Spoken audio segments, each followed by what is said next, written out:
உங்களுக்கு ஒருத்தன் போதகம் பண்ணணும், நீங்கள் அவனுக்கு போய் காணிக்கை கொடுக்கணும் உங்கள் பைபிள் சொல்லுதா? சொல்லவே இல்லை. ஏன்னா பைபிளே உங்கள் கையில் கொடுக்கப்பட்டுட்டுங்க. நீங்களே பைபிள் எடுத்து வாசிக்க வேண்டியதானே. வாசிக்கும்போது கர்த்தரை உங்களோட பேச போகிறார். இதுக்கு நீங்கள் போய் இன்னொருத்தன்ட்ட பேசாதான் கர்த்தர் அவன் மூலமாக மட்டும்தான் பேசுவாரா? கர்த்தர் தான் எல்லா இடத்துலையும் இருக்கார். அவர் தான் வேதம் வாசிக்கும்போது உங்களோட பேச போகிறார். இப்போ எதுக்கு நீங்கள் சர்ச்சுக்கு போய் காணிக்கை கொடுக்கீங்கன்னு எனக்கு தெரியவில்லை. அவர் உங்களுக்கு என்ன கற்றுக் கொடுக்கிறார்? இப்போ என்கிட்ட மியூசிக் படிக்க வராங்களா என்றால் நான் மியூசிக்கை அவர்களுக்கு கற்றுக் கொடுக்கிறேன். அவர்கள் என்ன கற்றுக் கொடுக்கிறார்கள்? கடவுளை பற்றி நீங்கள் அறிய வேண்டுமென்றால் நீங்கள் கடவுளோடு ஜெபிக்க வேண்டும். நீங்கள் பைபிளே உங்கள் கையில் இருக்க, ஜெபித்து விட்டு பைபிளை நீங்கள் வாசிக்கும்போது கடவுளே உங்களோடு டேரெக்டாக பேசி பைபிளை உங்களுக்கு கற்றுக் கொடுக்க போகிறார். அப்புறம் எதுக்கு நீங்கள் அவர்களுக்கு ரூபாய் கொடுக்க வேண்டும்?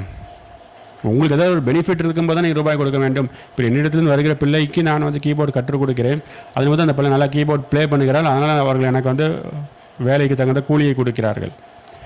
போதகம்ங்கிறது நீங்கள் கடவுளை பற்றி அறிகிறது வந்து அது கடவுள் வந்து உங்களுக்குள்ளே இருக்கிறார் என்று வேதம் கூறுகிறது. நீங்கள் வேதத்தை எடுத்து படிக்கும்போது அவரே உங்களுக்கு வேதத்தை கற்றுக் கொடுக்கும்போது அவர் தான் உங்களுக்கு கற்றுக் கொடுக்க முடியும். அப்படி என்றால் நீங்கள் அங்கே போய் என்னத்தை கற்றுக் கொடுக்கீங்க? அவருக்கு அவங்க எதுக்கு உங்களுக்கு சம்பளம், அவங்களுக்கு எதுக்கு காணிக்கலாம்?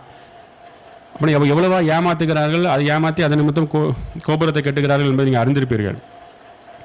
ஆகையால் தயவு கூர்ந்து சத்தியத்தை அறிஞ்சு கொள்ள நாளைக்கு நான் என்னோடய செஷனில் லைவ் செஷன் 9 o'clock வைத்திருக்கிறேன். அதாவது ஜான் ஜெபராஜ் இந்த இப்படிப்பட்டவர்கள் போதகர்கள் என்றால் கிறிஸ்துவுக்குள் நீங்கள் யார்? அதை குறித்து லைவ் செஷனில் நம்ம வந்து பார்க்க போகிறோம்.